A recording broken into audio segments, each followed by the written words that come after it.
Press the bell icon on the YouTube app and never miss another update.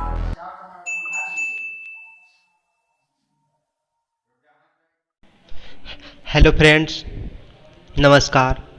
मैं हूं नीरज कुमार और आप देख रहे हैं आपका और हमारा यूट्यूब चैनल जी एजुकेशन, यानी कि ग्लेज एजुकेशन एंड मोटिवेशन। दोस्तों, आज का इस SEP क्लास यानी कि सेल्फ एम्पावरमेंट प्रोग्राम, सशक्तिकरण कार्यक्रम, जिसमें आज हम लोग जानेंगे 4th टॉपिक यानी कि ध्यान की प्रक्रिया। आइए कुछ ज़्यादा नहीं कहते हुए आज की सेशन क्लास की ओर आगे बढ़ते हैं। आइए जानते हैं ध्यान की प्रक्रिया। आरामदायक स्थिति में बैठ जाएं, आंखें बंद हो, हाथ और पैर क्रॉस ना हो, 3 गहरी सांसें लें, नाक से अंदर और मुंह से बाहर, और बोले यानी कि सारी सकारात्मक पॉजिटिव ऊर्जा अंदर, नकारात्मक ऊर्जा बाहर, सारा आराम अंदर, सारी परेशानी बाहर, सारी प्रकाश अंदर, सारा अंधकार बाहर, सारी अच्छाइयाँ अंदर, सारी बुराइयाँ बाहर, सारी नेगेटिविटी बाहर, सारी पॉजिटिविटी अंदर। उसके बाद में सामान्य सांसों की ओर लौट जाएं। पूरा ध्यान आती जाती सांस पर रखें। आपका पूरा ध्यान सांसों पर है। आसपास से आने वाली आवाज़ें आपको और मदद करेगी। अपने भीतर जाने के लिए 30 सेकेंड रुकें। इस पल में कुछ इस कुदरत को, ईश्वर को या अल्लाह को या जिस भी शक्ति को आप मानते हैं, विश्वास करते हैं, उन्हें ये संदेश भेजें। आज का दिन मेरे जीवन का सबसे उच्चतम और सबसे बेहतर दिन हो। जो मेरे जीवन के विकास के लिए उचित है वो मुझे मिले, और जो मेरे लिए उचित नहीं है वो मुझे ना मिले। जिन कारणों और शक्तियों की वजह से मैं हूँ, उनका पूरी हृदय से धन्यवाद करता हूँ। 30 सेकंड के लिए रुकें। बाद में आप अब अपने आप को धीरे धीरे एकत्रित करें। अपने प्रति तथा अपने आसपास के वातावरण के प्रति जागरूक हो, और जब ठीक लगे तब आंखें खोल दें। एकदम से बातचीत मन यानी कि माइंड यानी कि चेतन मन। आइए जानते हैं चेतन मन क्या है। मन की परिभाषा। सबसे पहले मन की परिभाषा जानेंगे। मन की परिभाषा। मन ऊर्जा की एक गेंद है जो हमारे शरीर के अंदर तथा चारों ओर 12 फीट के व्यास में फैली है। इसका केंद्र बिंदु हमारे पेट की नाभि में है।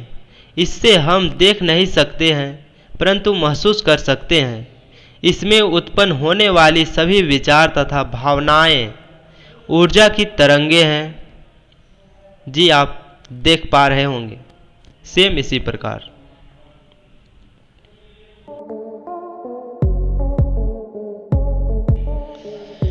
उसके बाद में आता है दोस्तों अगला टॉपिक, थ्योरी ऑफ माइंड यानी कि मन का सिद्धांत।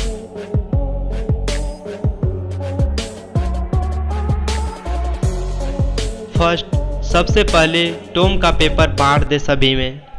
सेकेंड, बोर्ड पर एक वृत्त या गोला बनाएं, उसे 2 भागों में बांटे। एक चेतन मन 10 से 12%, दूसरा अवचेतन मन 88 से 90%। थर्ड में है चेतन मन के संदेश ग्रहण करने के साधन और क्षमता। फोर्थ में है चेतन मन के कार्य, कैसे कार्य करता है वो। फिफ्थ में है अवचेतन मन की संक्षिप्त परिभाषा। अवचेतन मन का महत्व उदाहरण तथा कहानी के माध्यम से समझाएं। छठा में है फिल्टर लेयर। सातवां, अवचेतन मन, आधुनिक मन तथा प्राचीन मन। दोस्तों, इस डायग्राम में आप देख पा रहे होंगे, मैं जूम करके दिखाने का कोशिश करता हूँ, आप लोग समझिएगा। थ्योरी ऑफ माइंड, आप देख पा रहे होंगे कि फर्स्ट भाग में चेतन मन 12%, जिसमें आता है चेतन मन के अंतर्गत आता है तर्क, कारण, इच्छा शक्ति, विश्लेषण तथा निर्णय। उसके बाद जब सेकेंड लेयर आता है वो है फिल्टर लेयर। इधर आयु यानी कि 0 से लेकर आयु 8 वर्ष तक। उसके बाद जब फिल्टर लेयर से नीचे आता है वो है अवचेतन मन। अवचेतन मन 88% से 90%, जिसके अंतर्गत आता है डर, शक, अंतर्ज्ञान, असुरक्षा, प्यार, विश्वास, रिश्तेदारी, संबंध, नामंजूरी, भावना, सपने, सफलता, स्वयं से बातें करना, लक्ष्य, धन, विफलता, ये सारी चीज़ें आती है अवचेतन मन के अंतर्गत, और इसे कहा भी जाता है आधुनिक मन।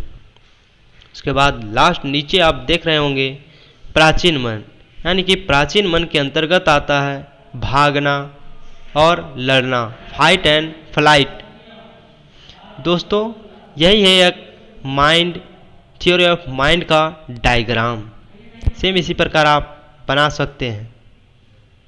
ऑफ एनर्जी, यानी कि एनर्जी का डेमो करके कैसे दिखाया जाता है वो सारी चीज़ें आप इमेज में देख पा रहे होंगे।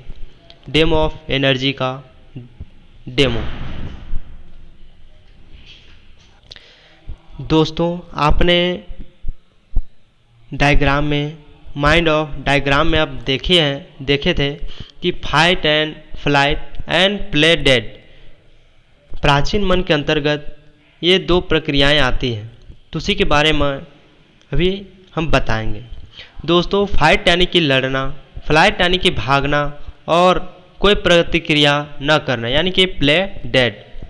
दोस्तों 2 प्रकृति यानी कि 2 प्राकृतिक प्रक्रियाएं मुसीबत के समय अपने जीवन की सुरक्षा के लिए प्रकृति ने मनुष्य को 2 प्रतिक्रियाएं दी है। फर्स्ट है फाइट यानी कि लड़ना, सेकेंड है फ्लाइट यानी कि भागना। फर्स्ट लड़ना, फ्लाइट, यदि मुसीबत से लड़ सकते हैं तो उस परिस्थिति का सामना करना, उदाहरण कुत्ते को पत्थर मारकर दूर भगाना। सेकेंड आता है भागना यानी कि फ्लाइट, यदि मुसीबत से लड़ने की क्षमता नहीं है तो उस परिस्थिति से दूर चले जाना, उदाहरण ज़्यादा खतरनाक कुत्ता हमला करे तो तेजी से दूर भागना।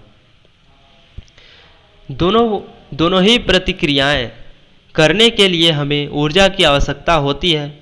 संकट के समय अवचेतन मन हमारे शरीर में भारी मात्रा में ऊर्जा का प्रवाह करता है, इसलिए हम सामान्य परिस्थिति से अधिक तेजी तथा शक्तिशाली ढंग से लड़ते हैं या भागते हैं।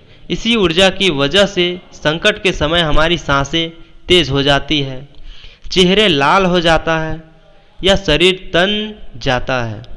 परंतु हमारे जीवन में हमें कई तरह के नियमों का पालन करना पड़ता है, जैसे पारिवारिक, सामाजिक, प्रशासनिक, व्यवहारिक नियम, जिस वजह से हम ना तो लड़ पाते हैं और ना ही भाग पाते हैं। दोस्तों आता है तीसरी प्रक्रिया।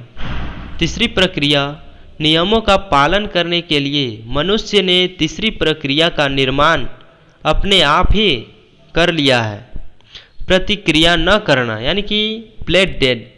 उदाहरण से समझते हैं, जब पिताजी किसी कारणवश आपको डांटते हैं तो ना तो आप उनसे लड़ते हैं और ना ही घर छोड़कर भाग जाते हैं, परंतु अवचेतन मन जो ऊर्जा उस समय भारी मात्रा में शरीर में भेजता है, आप उसका इस्तेमाल नहीं कर पाते हैं।